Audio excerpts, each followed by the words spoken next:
2013માં university of હેલ્સિંકીએ સાબિત કર્યું કે પ્રેગ્નન્સી દરમિયાન કોઈ માતા જે ધૂનને સાંભળે છે તેનું બાળક જન્મ પછી ખૂબ ઝડપથી તે ધૂનને ઓળખે છે અને તેના પ્રત્યે રિસ્પોન્સ આપે છે. તો મિત્રો, એનો મતલબ શું એવો થયો કે જન્મ પહેલા બાળક સાંભળી શકે છે?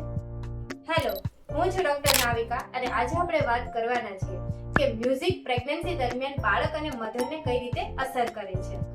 ઘણા બધા સાયન્ટિફિક રિસર્ચો સાબિત કરે છે કે પ્રેગ્નન્સી દરમિયાન બાળકની સાંભળવાની શક્તિ 18મા અઠવાડિયાથી શરૂ થાય છે અને 24મા અઠવાડિયા સુધીમાં સંપૂર્ણપણે ડેવલપ થઈ જાય છે. જ્યારે મધર એટલે કે તમે કોઈ મ્યુઝિકને સાંભળો છો કે તમારા અવાજમાં ગાઓ છો ત્યારે તમારા બોડીમાં તેના વાઇબ્રેશન ક્રિએટ થાય છે.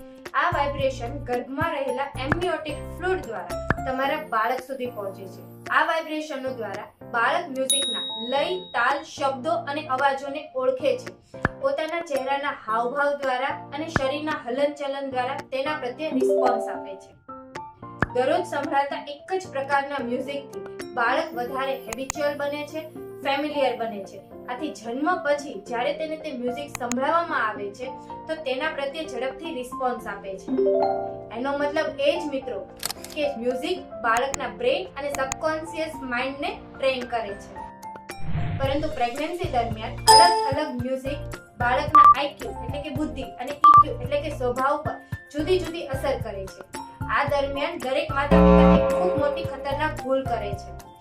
પ્રેગ્નન્સી દરમિયાન જ્યારે તમે કોઈ પાર્ટી, થિયેટર કે કોઈ ફંક્શનમાં જાઓ છો ત્યારે ત્યાં વાગતા કે ગવાતા લાઉડ રોક, પોપ કે ડીજે સાઉન્ડથી તમારા બાળકના બ્રેઇનના કનેક્શનને અસર થાય છે, જેનાથી બાળક ભવિષ્યમાં ડલ, મંદબુદ્ધિનું, લો આઈક્યુ વાળું કે પછી વધારે ગુસ્સે કે ચીડચીડિયા સ્વભાવવાળું આવી શકે છે. જેના બદલે તમે ક્લાસિકલ મ્યુઝિક કે મેડિટેશન મ્યુઝિક સાંભળો છો તો બાળક વધારે શાંત અને સ્થિર આવે છે. જો તમે લોરી કે સ્પિરિચ્યુઅલ મ્યુઝિક સાંભળો છો જેના કારણે બાળક વધારે આઈક્યુ વાળું અને વધારે હોશિયાર આવે છે. જોયું દોસ્તો, તમારા બાળકના આઈક્યુ અને ઈક્યુ માટે જવાબદાર કોણ? તો હવે તમારે નક્કી કરવાનું છે કે તમે તમારી પ્રેગ્નન્સીની જર્ની દરમિયાન કેવા પ્રકારનું મ્યુઝિક સાંભળશો.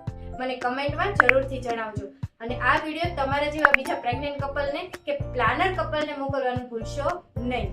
મ્યુઝિક કેવી રીતે સાંભળવું અને કયા સમયે સાંભળવાથી તેની બેસ્ટ ઇફેક્ટ આવે છે તે જાણવા માટે પાર્ટ 2 ને ફોલો કરવાનું ભૂલશો નહીં. Thank you.